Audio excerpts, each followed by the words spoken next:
buenas tardes nuevamente. Como saben, mi nombre es Arletita, soy la gerente de regulación de OCITRAN, y en esta oportunidad he venido a hablar un poco sobre la regulación de infraestructura de transporte y específicamente en aeropuertos. La regulación en el caso de aeropuertos abarca tiene dos aristas, digamos. Una es la regulación por acceso y la otra es la regulación tarifaria. Se determinan los precios a cobrar a los usuarios. En primer lugar, vamos a ver un poco sobre el régimen de acceso, por qué se regula el acceso, qué nos dice el reglamento marco de acceso, decisionar sobre los cargos de acceso. Vamos a ver algunos ejemplos. ¿Qué servicios especiales existen en esta materia? Ustedes ya han visto sobre los mandatos de acceso, sobre el régimen de acceso previamente. Sí, sobre la semana. Ya. Pero la teoría. Luego vamos a ver lo que es el régimen tarifario, por qué se regulan las tarifas, qué nos dice el reglamento de tarifas de OCITRAN sobre las tarifas. Vamos a ver un poco del caso de puentes de embarque del Aeropuerto Internacional Jorge Chávez,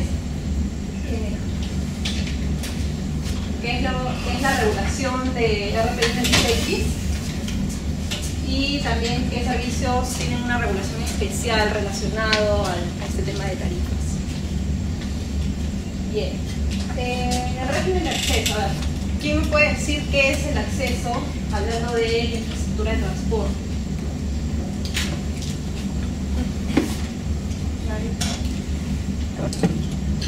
¿A qué se refiere por acceso? Sí. Cuando una empresa concesionaria puede hacer uso de infraestructura, ¿no? Es una facilidad esencial. Ya. ¿Qué se entiende por facilidad esencial? Está relacionado con un monopolio natural. Por ejemplo, un puerto. Es una facilidad esencial. Ya. Vean, a ver, tanto un puerto como un aeropuerto son considerados monopolios naturales. Es decir, dentro de esa infraestructura solamente hay una empresa, es eficiente que solamente una empresa provea el servicio, es decir, que opere el puerto o el aeropuerto, y que no sean dos empresas distintas las que una al lado de la otra construya un aeropuerto satisfaciendo el mismo mercado. ¿Qué se entiende por facilidad esencial? Es aquella parte de dicha infraestructura que es necesaria para otras empresas que operan bajo un mercado competitivo, en el caso de los puertos, por ejemplo, las líneas navieras, y que necesitan de esa infraestructura particular para proveer un servicio específico. En el caso de los aeropuertos, las empresas que necesitan de esa infraestructura y que operan en el mercado competitivo serían ¿cuáles? Las aerolíneas.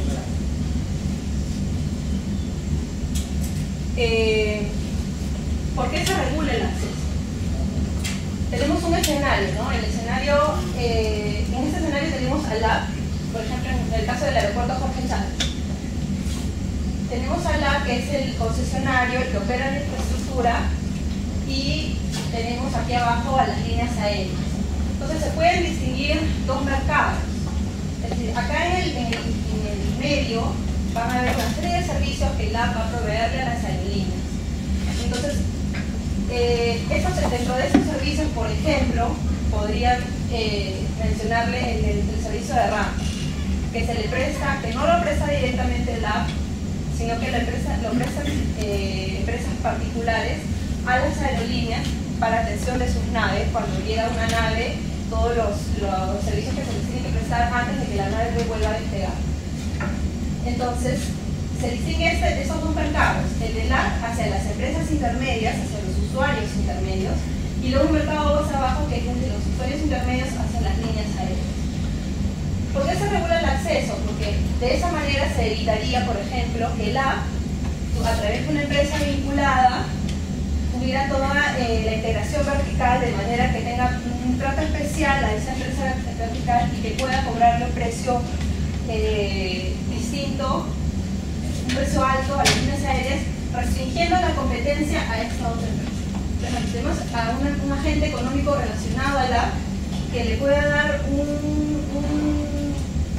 una condición especial, de tal manera que este otro agente económico que no está relacionado al app se vea excluido del mercado y se elimine la competencia en este nivel de la cadena productiva. Entonces, para evitar que eso ocurra, es que se regula el acceso.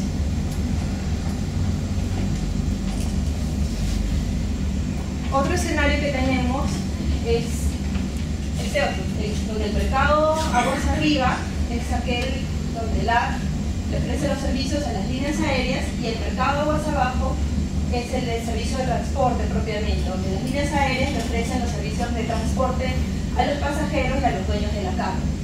Entonces, LAP, en un caso hipotético, podría tener su propia línea aérea, digamos, y a esa línea aérea relacionada darle un trato especial que no se lo da a la línea aérea no relacionada, de tal manera que las demás queden fuera del mercado. Entonces, para evitar eso, nuevamente se regula el acceso, de tal manera que no exista esa interrelación vertical, sino que puedan, en esta etapa intermedia de la cadena, puedan participar diferentes agentes económicos y que se permita desarrollar la competencia, de tal manera que no se vean afectados los usuarios finales.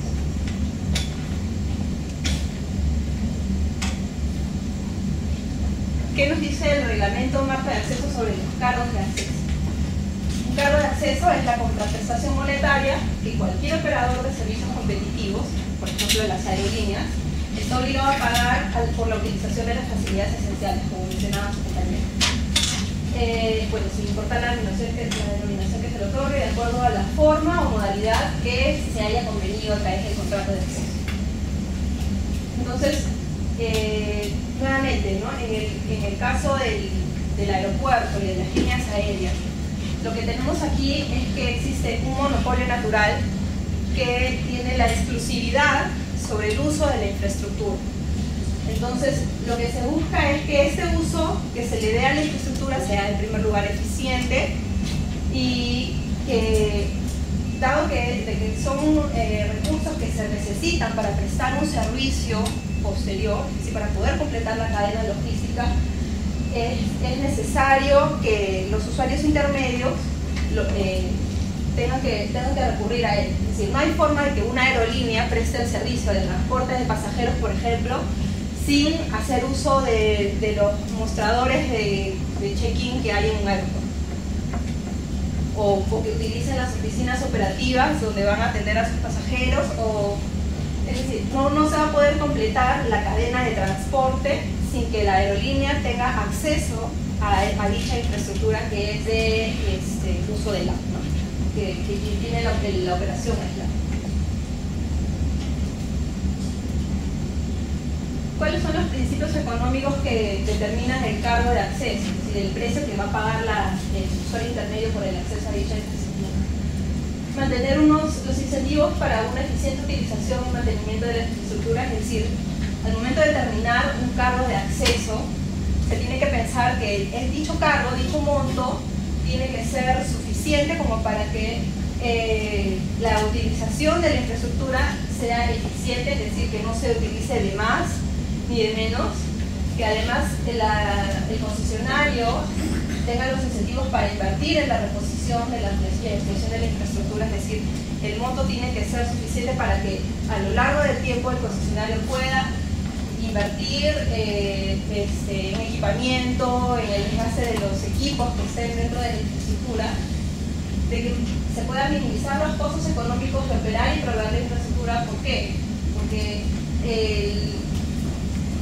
por un tema de eficiencia productiva se busca que los costos sean los más bajos posibles. Entonces, si fuera directamente el que opere el aeropuerto el que preste los servicios intermedios, por un tema de especialización, los costos no serían los más bajos que aquellos que se obtienen de alguien que esté especializado en brindar dichos servicios esenciales. Asimismo, bueno, incentivar la entrada de prestadores de servicio eficientes, ¿no? La eficiencia asignativa, es decir, que el precio sea tal que haya diferentes prestadores y no sea solo uno, ¿no? Convirtiéndose en un concesionario y solamente un usuario intermedio el que use dicha infraestructura, sino que intervengan varios.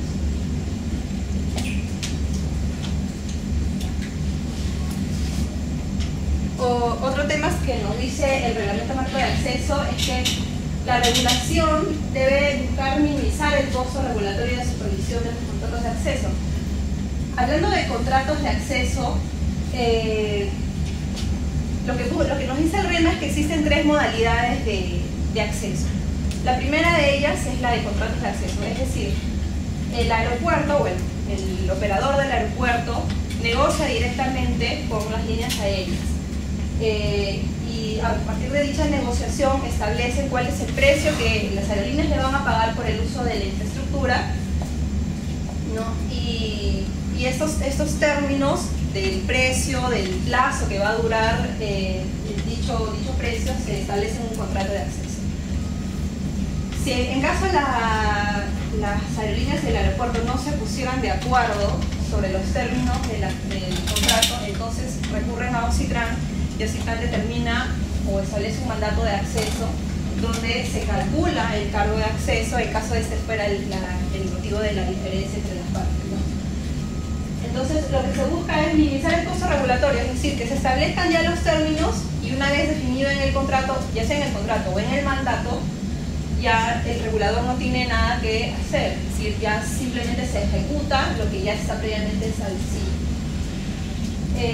Luego, para determinar cargos de acceso también se deben evitar subsidios cruzados, como por ejemplo que se asignen costos de un servicio que nada tiene que ver con el servicio que se está realizando a este, ¿no? Sino que simplemente los costos que deben estar incluidos dentro del cargo de acceso deben corresponder al servicio esencial del cual se está tratando.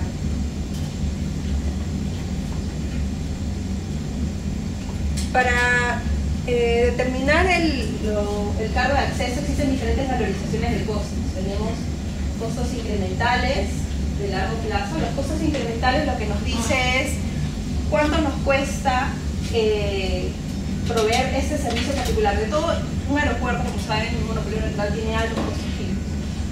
Pero producir ese servicio particular, por ejemplo, el alquiler de los mostradores de check-in o el alquiler de las oficinas operativas, ¿qué costo adicional me puede involucrar? De repente, los monitores que están en los mostradores del aeropuerto, ¿cuánto cuestan esos monitores? O la electricidad que consumen esos monitores, o la limpieza específica de esa área, o el personal que se dedica a prender y apagar los monitores. Entonces, ese costo adicional o incremental es el que se toma en cuenta a través de este tipo de valorización. De largo plazo, cuando se proyecta una demanda a largo plazo y a partir de ella se estima cuántos van a ser los costos a largo plazo que pueden incluir reposición, inversión, ¿no? Luego tenemos los costos completamente distribuidos. Estos se refieren a una asignación total, incluyendo fijos y variables.